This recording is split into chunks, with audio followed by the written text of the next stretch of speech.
आता बातम्या सविस्तररित्या पाहूयात। नीट परीक्षेमध्ये झालेल्या गोंधळानंतर शिक्षण मंत्री धर्मेंद्र प्रधान यांच्या राजीनाम्याच्या मागणीसाठी सोनम वांगचुक हे उपोषण करतायत। या सोनम वांगचुक यांना पोलिसांनी आंदोलन स्थळावरून जबरदस्तीने आज हटवलं। पोलिसांनी वांगचुक यांना जबरदस्तीने रुग्णालयात नेलं। उपोषणाच्या 21व्या दिवशी पोलिसांनी ही कारवाई केलेली आहे। पोलिसांच्या कारवाईनंतर जंतर मंतरवर मोठा गोंधळ उडाल्याचं देखील पाहायला मिळालं। जंतर मंतरवर पोलीस मोठ्या संख्येने तैनात करण्यात आलेले आहेत। ही 3 दृश्य आपण पाहतोय। दिल्ली पोलिसांनी कारवाई केली, सोनम वांगचुक यांना हटवण्यात आलं। ती दृश्य आणि त्यानंतर जंतर मंतरवर कशा प्रकारे गोंधळ झाला ती दृश्य आपण पाहतोय। ही 3 दृश्य आहेत।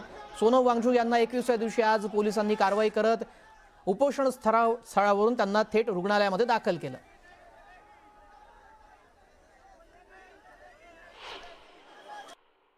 सोनम वांगचुक जैसा जो इंसान, जो गांधी आज के देश में दूसरा गांधी कहलाया जाता है, उसको दिल्ली पुलिस घसीट कर गाली गलौज करके लेकर गई है। यहाँ पर जितने स्टूडेंट थे जब वो रोक रहे थे उनसे मारपीट की गई है। मैं जब जंतर मंतर आ रहा था, मेरे साथ भी पुलिस ने मारपीट करी है। मुझे आगे क्या है? बिना इसके लेकर गए। लोगों के फोन भी छीन कर लेकर गए। ये पुलिस ने, ये आरएसएस के गुंडे, ये दिल्ली पुलिस ने, ये आरएसएस के गुंडे 60 साल के इंसान को, इतने बड़े साइंटिस्ट को ये गाली गलौज करके घसीट कर लेकर जाते हैं यहाँ से। कपड़े दिखाओ, उसकी टी-शर्ट फाड़ी। मैं विदेश से अपने देश वापस आया था। मैं कोई क्रिमिनल हूँ? मेरे को इन लोगों ने सड़कों पर घसीटा, मेरे को सड़कों पर मारा इन लोगों ने। और जब मैं चिल्ला रहा था मदद के लिए, मेरा मुंह दबाया गया दिल्ली पुलिस के द्वारा और कहते क्यों चिल्ला रहा है तू बहुत चर्बी चढ़ी थी तुम लोगों में, अब दिखाते हम तुम लोगों को हम क्या है। ये दिल्ली पुलिस का रवैया, ये गुंडे है, ये पुलिस ने, ये आरएसएस के गुंडे हैं। और ये सोनम सर को कहाँ लेकर गए हमें पता नहीं है, लेकिन आज जो भी हुआ है उससे एक चीज तो साफ हो गई, इस देश में डेमोक्रेसी नहीं है। माझा फोन दाबला, मला माझ्यासोबत मारहाण केली, मला रस्त्यावर त्यांनी पूर्ण ड्रॅग केलं रस्त्यावर आणि मला म्हणले कसं काय जंतर मंतरवर जातो बघतो तू आणि तो सोनम वांगचुकला बघून घेतो आम्ही। तुम्ही इथपर्यंत कसे आले? पोलिसांनी तुम्हाला मला इथून मागून भिंतीवरनं चढून यावं लागलं। पोलिसांनी बॅरिकेड लावून ठेवले होते, पोलीस आत नव्हते येऊ देत मला, तर मला ह्या भिंतीवरनं चढून यावं लागलं लपून। सोनम सरांना कुठल्या हॉस्पिटलला घेऊन गेले, काय तुम्हाला काय माहिती कधी दिली गेली? पोलिसने अजून काहीच माहिती दिली नाही। पोलिसने सोनम सरांना फोर्सफुली घेऊन गेलेले। इथून निघायच्या आधी माझं सोनम सरांसोबत बोलणं झालं होतं। आम्ही 20 जुलैचा मार्चची प्लॅनिंग करत होतो आणि सोनम सर म्हणलो ते 20 जुलैचा मार्च आपला चांगला झाला पाहिजे। पोलिसांकडून आपले ट्विट केले गेले दिल्ली पोलिसांकडून। अभिजित त्यांनी सांगितलं त्यांची तब्येत खालावत होती आणि कोर्टाच्या सूचनेनुसार आम्ही त्यांना घेऊन हॉस्पिटलला गेलो आहोत। काल संध्याकाळी सोनम सरांनी एक व्हिडिओ टाकला, त्याच्यात ते म्हणले की ते 20 तारखेला इथून मार्च करणार आहे आणि तो हॉस्पिटलाइज होणार नाही, सरांनी स्वतः सांगितलं होतं। आज जे पोलिसनी केलेले, आज जे मोदींनी केलेले, ते अतिशय नीच हरकत आहे। या सरकार, ही जी सरकार आहे ही तानाशाही सरकार आहे। सोनम वांगचुक का daily monitor health bulletin issue कर रहा था, तो आज सुबह अराउंड 7:30 मुझे कॉल आई कि he has been forcefully lifted to some government hospital. फिर मुझे पता लगा कि he has been shifted to सबजिंग hospital. He was forced by some police officials and he was lifted to सबजिंग हॉस्पिटल। तो आज जो अभी मिलने तो नहीं दिए गया, लेकिन उनके कमरे के बाहर मुझे कुछ जो हेल्थ जो उनकी जो मॉनिटर कर रहे हैं डॉक्टर्स, उन्होंने जो पैरामीटर्स बताए हैं उसमें थोड़ा उनका पोटाशियम आज उनका कम आया है। जो कल इवनिंग था उसमें वो थोड़ा लोअर साइड पे है और यूरिन में कीटोन्स हैं और वो स्टेबल है। सुबह सुबह इन लोगों ने डॉक्टर की टीम है बोल करके 10-1 पुलिस वालों को अंदर भेजा, जो कि हम समझ गए थे कि शायद पुलिस वाले हैं, क्योंकि वो डॉक्टर जैसे दिखाई नहीं दे रहे थे। और सारे वॉलंटियर्स को उन्होंने कहा कि आप जगह से हटिए। ऑल द वॉलंटियर्स टोल्ड कि सर 8:45 को इनका चेकअप होता है, तो आप 8:45 को आइए। हम रिक्वेस्ट करते रहे कि सर आप आइए करके, और सडनली इन्होंने अनाउंस करना चालू कर दिया कि हाई कोर्ट का ऑर्डर है, सर को ले जाना पड़ेगा, सोनम सर को। सुबह जब अचानक से सोनम वांगचुक जी यहाँ थे तो उनको जबरदस्ती हंगर फ्यूडर करके जबरदस्ती पुलिस उठा के लेके चली गई। कुछ पता चला कहाँ कौन सा हॉस्पिटल में ले गई है? कुछ ऐसी अभी ऐसी कोई जानकारी तो नहीं है। दरम्यान सोनम वांगचुक यांना भेटू दिलं जात नसल्याचा आरोप सोनम वांगचुक यांच्या पत्नीने केलेला आहे। पतीला का भेटू दिलं जात नाही असा सवाल त्यांनी उपस्थित केलेला आहे। सोनम वांगचुक यांना जबरदस्तीने रुग्णालयामध्ये आणल्याचा आरोप त्यांनी केला। 20 तारखेच्या आंदोलनामध्ये सोनम सहभागी न झाल्यास आपण नेतृत्व करणार असल्याचं देखील त्यांनी ठणकावून सांगितलं।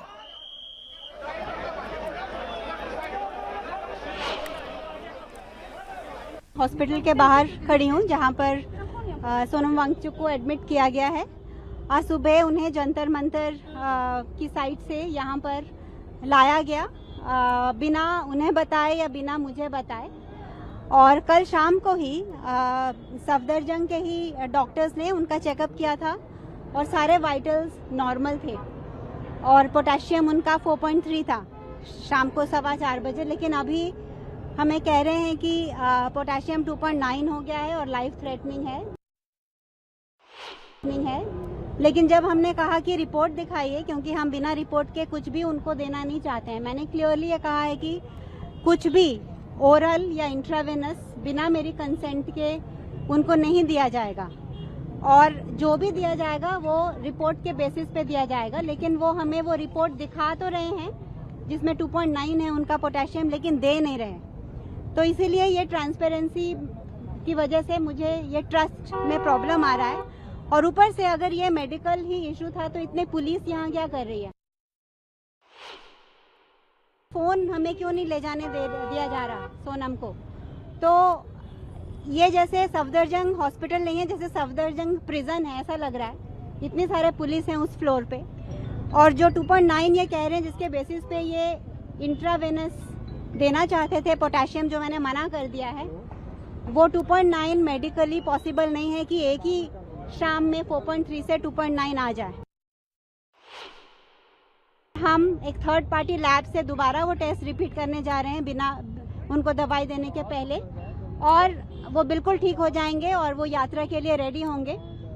और ये आंदोलन बाकी के बच्चों ने इंक्लूडिंग अभिजीत ने जारी रखा है और अगर सोनम ना ज्वाइन कर सके वो यात्रा को, तो मैं उनको रिप्रेजेंट करते हुए वो यात्रा को लीड करूंगी और वो होगा मंडे को। जो प्लान है वो ऐसा नहीं है कि सोनम को अगर वहां से जबरदस्ती ले आए हैं तो वो रोक सकते हैं।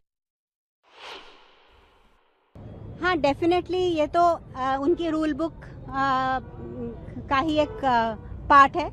ये तो हमको पता ही था कि वो कोशिश करेंगे कि जो मंडे, एक्चुअली ये जो पिछले 20 दिनों से प्रोटेस्ट चल रहा है, ये एक मिसाल है देश में कि जिस जेनजी को इतना उनके बारे में बुरा भला कहा जा रहा था, उसी जेनजी ने ये दिखाया है कि कितने पीसफुल प्रोटेस्ट से, कितने सही तरीके से हम अपनी मांगों को आगे रख सकते हैं। सोनम वांगचुक यांच्या पत्नीची प्रतिक्रिया आपण ऐकली। सोनम वांगचुक यांना जबरदस्तीनं पोलिसांनी सकाळी रुग्णालयामध्ये प्रकृती खालावल्याच्या कारणामुळे उपचारासाठी रुग्णालयात दाखल केलंय। त्यानंतर अभिजीत दिपकेंनी हे आंदोलन सुरू ठेवलं। मात्र या आंदोलनाच्या वेळी त्यांच्यावर शाईफेक करण्यात आली, त्यामुळे जंतर मंतरवर पुन्हा गोंधळाचं वातावरण निर्माण झालं होतं।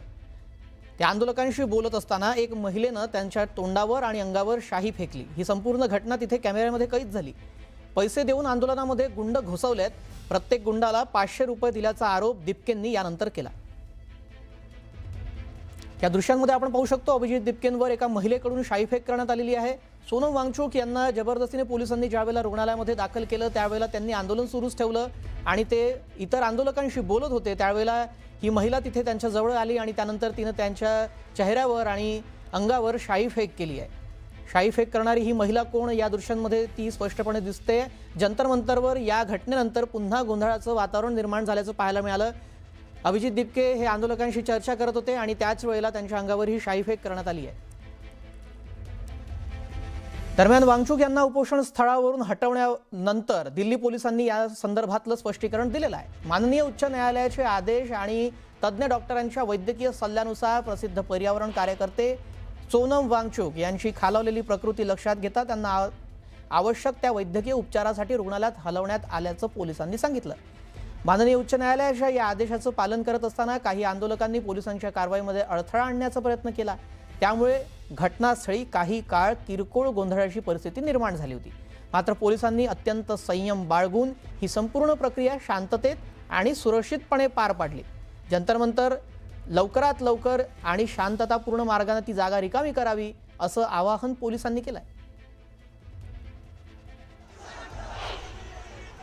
ऑनरेबल हाईकोर्ट के आदेशानुसार और हेल्थ कंडीशंस और मेडिकल एडवाइस के अनुसार श्री सोनम वांगचुक जी को यहाँ से अप्रोप्रिएट गवर्नमेंट हॉस्पिटल जो मच नीडेड मेडिकल इंटरवेंशन है उसके लिए ले जाया गया है और अंडर मेडिकल सुपरविजन। दरम्यान सोनम वांगचुक यांना उपोषण स्थळावरून हटवण्यात आलं. आता त्यानंतर राजकीय प्रतिक्रिया देखील यावर समोर येऊ लागलेल्या आहेत. वांगचुक यांना उपोषण स्थळावरून हटवणं अयोग्य असल्याची प्रतिक्रिया शरद पवार यांनी दिली आहे. आंदोलन आवाक्याबाहेर जात असल्याचं दिसत असल्यानंच सरकारनं हे टोकाचं पाऊल उचलल्याचा आरोप शरद पवार यांनी केला आहे. ऐकूयात. त्याची मागणी काय होती की मनसेचा राजीनामा का, तर या सर्व शैक्षणिक चळवळीमध्ये मनसेच्याकडे जी जबाबदारी होती ती जबाबदारी त्यांनी काळजीपूर्वक हाताळली नाही आणि त्याचा परिणाम हजारो मुलांना त्यांच्या भवितव्यावर अडचणी आली. ती मागणी केली, पण केंद्र सरकार याच्याकडे लगेचची भूमिका घेत असते. बाकीचे राजकीय पक्षसुद्धा त्यांच्याबरोबर उभे राहिले. काँग्रेसच्या वतीनं त्यांचे प्रतिनिधी गेले, राष्ट्रवादीच्या वतीनं सुप्रियाताई गेल्या, इतर पक्षाचे लोक गेले आणि एक सामूहिक मागणी त्या ठिकाणी करत होते. आणि हे आपल्या आवाक्याच्या बाहेर आहे हे ज्यावेळेला लक्षात आलं त्यावेळेला हा अटक करण्याचा निर्णय घेतला आणि त्याप्रमाणे आज पाहते त्यांची अटक त्यांनी केली. त्यांनी अटक जरी केली तरी हे आंदोलन चालू राहणार.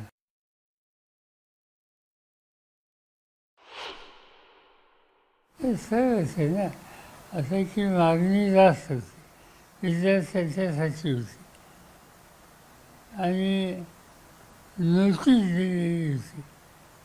आणि इतक्या दिवसात 20 दिवसात दिल्लीमध्ये असून कुणी भेटायलासुद्धा येत नाही, एवढा उद्दामपणा. याचा अर्थ केंद्र सरकार अत्यंत बेजबाबदारपणानं इथं वागतं हे स्पष्ट झालेलं असतं. आणि हे इथे थांबणार नाही. उद्या 14 तारखेला उद्या पार्लमेंट सुरू होईल, या विषयाने पार्लमेंट सुरू होईल. दरम्यान सोनम वांगचुक यांचं उपोषण मोडून काढण्याचा केंद्र सरकारचा जो निर्णय आहे त्यावर उद्धव ठाकरेंनी देखील टीका केलेली आहे. केंद्रीय मंत्री धर्मेंद्र प्रधान यांचा राजीनामा का घेतला जात नाही असा सवाल उद्धव ठाकरे यांनी केंद्र सरकारला विचारला आहे.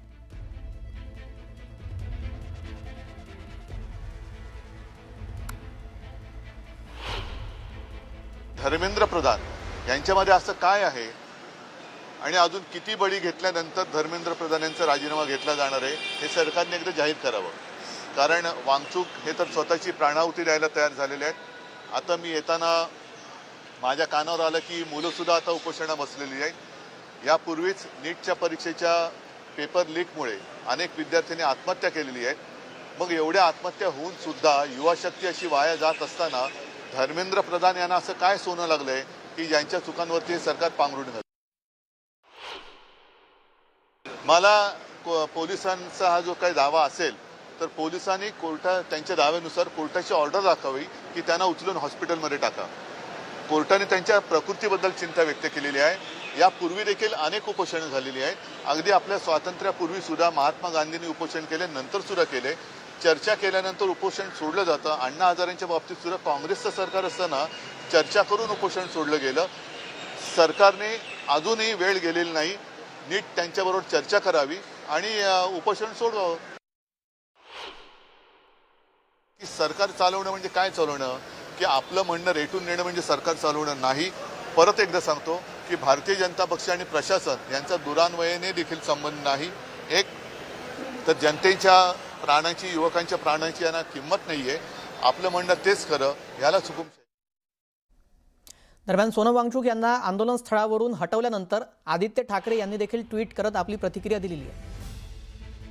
आदित्य ठाकरे यांनी या संपूर्ण घटनेवर हे ट्विट केलेलं आहे. किती लाजिरवाणी गोष्ट आहे. भारतामध्ये लोकशाहीचा गळा ज्या निर्लज्जपणे आणि बळाचा वापर करून घोटला जात आहे ते संपूर्ण जग पाहत आहे. एका अकार्यक्षम मंत्र्याविरोधामध्ये विद्यार्थ्यांनी केलेल्या शांततापूर्ण आंदोलनांनाही आता परवानगी दिली जात नाहीये. किती लाजिरवाणी गोष्ट आहे. सोनम वांगचुक यांच्या आंदोलनाला पाठिंबा देण्यासाठी मनसे नेते अमित ठाकरेही जंतर मंतर इथं पोहोचले. वांगचुक यांना जबरदस्तीनं रुग्णालयामध्ये दाखल करण्यावर त्यांनी तीव्र शब्दात आपली नाराजी व्यक्त केली. अशा प्रकारे दडपशाही सहन केली जाणार नाही असं त्यांनी सांगितलं.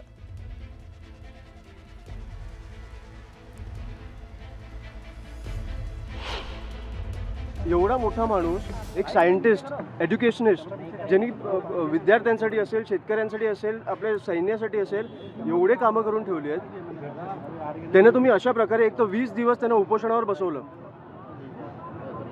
मला कळतच नाही की धर्मेंद्र प्रधानचा राजीनामा पाहिजे तर हो पाहिजे, डेफिनेटली पाहिजे, पण एका मिनिटासाठी राजीनामा बाजूला ठेवा. एक माणूस तुमच्या समोर 20 दिवस उपोषण करतोय, त्याला येऊन तुम्हाला भेटता पण नाहीत, एक कॉन्व्हर्सेशन पण नाही करतायत की तुमची चर्चा तर चालू करू. ही कुठची पद्धत आहे? ऐकायचंच नाही, पोलिसांना पाठवायचं. ही दडपशाही काय काय प्रकारची दडपशाही चालू आहे? आणि कशासाठी हे आंदोलन?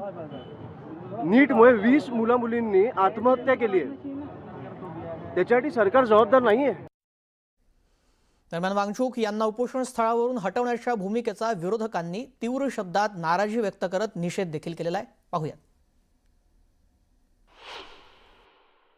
सत्तेचा माज आल्याची ही सगळी लक्षणं आहेत. या देशातल्या जनतेनं तुम्हाला चळवळीतूनच सत्ता दिलेली होती हे सोयीस्कररित्या विसरतात. परंतु अशा पद्धतीनं जर का कोर्टाला पुढे करून शिखंडीसारखं तुम्ही जर का जन आंदोलन मोडणार असाल तर याद राखा, या देशामध्ये जसं श्रीलंकेमध्ये घडलं, बांगलादेशमध्ये घडलं, नेपाळमध्ये घडलं, तो क्षण या देशामध्ये यायला वेळ लागणार नाही. देशामधला जो एक करंट आहे, काल देहराडूनमध्ये राहुल गांधींनी ज्या पद्धतीनं मुलांशी संवाद साधला, छात्रों की गूंज या माध्यमातून लोकांच्या मुलांच्या भावना देशासमोर मांडण्याचा प्रयत्न केला. दुसऱ्या बाजूला जंतर मंतरवरचं आंदोलन असेल, हे सगळं मोडून काढायचं आणि मूळ मुद्दाच हा भटकवायचा, हे षडयंत्र सरकारनं या ठिकाणी केलेलं अशी अवस्था दिसते. लोकशाही मानणाऱ्या या देशामध्ये अशा प्रकारे सकाळी दिल्ली पोलीस येतात, पांढरा काहीतरी कापडा आथरतात त्यांच्या अंगावर, तसंच त्यांना ॲम्ब्युलन्समध्ये टाकतात आणि तिथल्या कार्यकर्त्यांना पण मारहाण केल्याची बातमी ही अत्यंत म्हणजे काय म्हणता येईल त्याला हृदयदावक आहे आणि तितकीच काळजाला ठेच पोहोचवणारी आहे. मला असं वाटतं देशाच्या इतिहासात असं पहिल्यांदा घडलं असेल स्वातंत्र्य मिळाल्यानंतर. त्यामुळं जरी मी सरकारमधला असलो तरीही दिल्ली पोलिसांचं हे वागणं किंवा संविधानिक पद्धतीने आंदोलन करणाऱ्या एखाद्या व्यक्तीचं आंदोलन अशा पद्धतीने दडपणं हे कुठल्याही परिस्थितीत निंदनीय आहे. मी त्याचा वैयक्तिकरित्या तीव्र शब्दात निषेध व्यक्त करतो. नीट परीक्षा झाल्या, त्याचा निकालही काल लागला, तेव्हा आता त्या परीक्षेबद्दल काही तक्रार राहिलेली. आता एखाद्या मंत्र्यानं राजीनामाच द्यावा अशा मागणीसाठी असं उपोषण करणं हे काही योग्य आहे असं मला वाटत नाही.